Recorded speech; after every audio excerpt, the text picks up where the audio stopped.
بات یہ ہے کہ کچھ سیاستدان بھی کہہ رہے ہیں کہ ہم تاجروں کے خلاف نہیں ہیں، ہم عوامی ایکشن کمیٹی کے خلاف نہیں ہیں، لیکن ان میں کچھ ایسی شرپسند لوگ آ گئے ہیں جو افراتفری پیدا کر کے اس ماحول کو خراب کرنا چاہتے ہیں۔ تاجروں کے اندر یس، دیکھیں کوئی ہم کسی کو شہر پسند تو نہیں کہیں گے، وہ کہتے ہیں، ہم بھی نہیں سنیں وہ دیکھیں نا، وہ جو کہہ رہے ہیں ہم پہ الزام لگا رہے ہیں، پہلی بات یہ ہے کہ وہ تو سارے وہ سہولت کار ہیں جو یہ کر رہے ہیں، کیونکہ اس وقت ہماری طرف سے کوئی یہ شہر پسندی نہیں ہے، بلکہ یہ اپنے لوگوں کے حقوق کی بات ہے۔ جو ہم نے پچھلی ہماری سٹرگل ہے جس کا ذکر آپ نے بھی کیا، جو ہماری سٹرگل ہے، جو اس سے پہلے بھی سٹرگل ہوتی رہی، اس سے پہلے بھی حکمران بھی یہاں پہ تھے، یہ پارٹی ساری یہاں پہ تھی، کسی نے کہیں بھی کسی تحریک کے اندر یا کسی نے انفرادی یا حکومت کے اندر پبلک کو، عام آدمی کو کوئی اتنا بڑا ریلیف نہیں پہنچایا جو جوائنٹ عوامی ایکشن کمیٹی نے ایک سالہ جدوجہد کے نتیجے میں پہنچایا۔ تو اس کو اگر وہ شہر پسندی سمجھتا ہے یا کچھ اور سمجھتا ہے تو یہ اس کا ظرف ہے اور اس کی بات ہے کہ وہ اس کا یعنی مینٹلی جو اپروچ ہے اس کے بارے میں ہم کچھ نہیں کر سکتے۔ ہمیں اس سے یہ اس طرح کے الزامات یا اس طرح کی چیزوں سے ہمیں کوئی فرق اس لیے نہیں پڑتا کہ ہم سیٹسفائی ہیں کہ ہم اپنے مظلوم محکوم عوام کے لیے، جس میں ہم سارے بھی شامل ہیں، اس کے لیے ہم سٹرگل کر رہے ہیں۔ ہم کو دعویٰ نہیں کر رہے ہم یہ کر دیں گے وہ کر دیں گے، ہم ایک چارٹر آف ڈیمانڈ کو لے کے چل رہے ہیں، اس کے لیے ہم پوری کوشش کریں، ہم پورے امید ہیں کہ انشاءاللہ یہ جو ہماری 29 سپٹمبر کی کال ہے، اس میں ہم ضرور نہ ضرور اپنی عوام کے لیے زیادہ سے زیادہ انشاءاللہ ہماری کوشش ہوگی کہ زیادہ سے زیادہ مزید چیزیں ہم حاصلات جو ہے ان کو اچیو کریں۔ اچھا، بالکل آخری بات 20 سیکنڈ میں جواب دیجیے گا کہ آپ کے ایک ممبر ہیں، انہوں نے باغ سے انہوں نے کہا کہ ہم بیٹھ کے ان کے ساتھ مذاکرات کرنا چاہتے تھے، لیکن یہ لیٹ کر مذاکرات کرنا چاہتے ہیں، اس بات کا مطلب میں سمجھا نہیں۔ یہ کہا افتخار زمان صاحب نے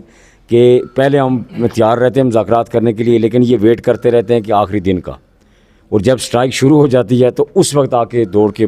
بھاگتے ہیں، جس طرح ہمارا یہ آرڈیننس کے حوالے سے تھا، اور جس طرح لانگ مارچ تھی کہ راولہ کوٹ مذاکرات انہوں نے کیے تو وہاں پہ جناب یہ انکار ہو گیا، اور اسی دیر کورٹ میں آ کے یہ تیار ہو گیا جی کہ ٹھیک ہے جی ہم نوٹیفیکیشن بھی جاری کرتے ہیں، یہ کرتے ہیں وہ کرتے ہیں۔ اسی طرح آرڈیننس کے حوالے سے پہلے یہ انکار ہو گئے، پہلے جی ہم کوالہ نہیں بند کرنے دیں گے، ہم پتن نہیں بند کرنے دیں گے، انٹری پوائنٹ بند نہیں کرنے دیں گے۔ جب انٹری پوائنٹ بند ہو گئے تو پھر آ کے جناب منتیں کرنے لگے۔ اچھا، بالکل آخری بات محترم ناظرین، 29 سپٹمبر بڑا امپارٹنٹ ہے، اور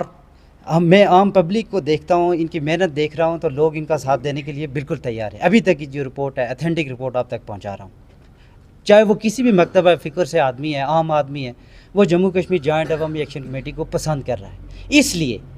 29 سپٹمبر سے پہلے جس کی شادی ہے وہ شادی کر لے، کہیں جانا ہے وہ چلا جائے، کسی کے باہر جانا ہے وہ باہر چلا جائے، یعنی کشمیر کے جتنے بھی انٹری پوائنٹ ہیں کسی نے ادھر کراس کرنے ہیں چلے جائیں، ادروائز اس دن شکوہ مت کیجیے گا۔ ایسا نہ ہو کئی مرتبہ سٹرائک ہوئی تو دولہا آ کے پھنس جاتا ہے جی کہ بھارات ہے جی، تو آپ کی مہربانی ہے 29 سپٹمبر کو آپ کوئی اپنی ایکٹیویٹی نہ رکھیں۔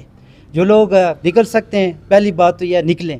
جو نہیں نکل سکتے ہیں تو پھر گھروں میں رہیں، اپنے بیگمات کے ساتھ ٹائم سپینڈ کریں، ان کی خدمت کریں، یہی ہم کہہ سکتے ہیں یہیں سے ہو کر۔ آپ اس ویڈیو کو لائک کر کے شیئر کر سکتے ہیں۔ بس آخری میں ٹھیک ہے، آپ کے اس کلوز کر رہا ہوں ایک شارٹ سا پیغام اپنی عوام کے نام کہ 29 سپٹمبر کو اپنے حقوق کے لیے لاک ڈاؤن کر کے گھروں میں نہ رہیے گا، باہر نکلیے گا۔ اس طرح جو ہمارے اوورسیز کشمیری بھائی ہیں ان سے بھی گزارش ہے، اپیل ہے کہ 29 سپٹمبر کو ہماری آوازوں کے ساتھ آواز ملاتے ہوئے جہاں پہ آپ پاسبل ہو پروٹیسٹ کریں، اور ہماری جو ریاست بھر کی مائیں بہنیں بچے بچیاں ان سے بھی گزارش ہے کہ دعاؤں کے ساتھ اپنے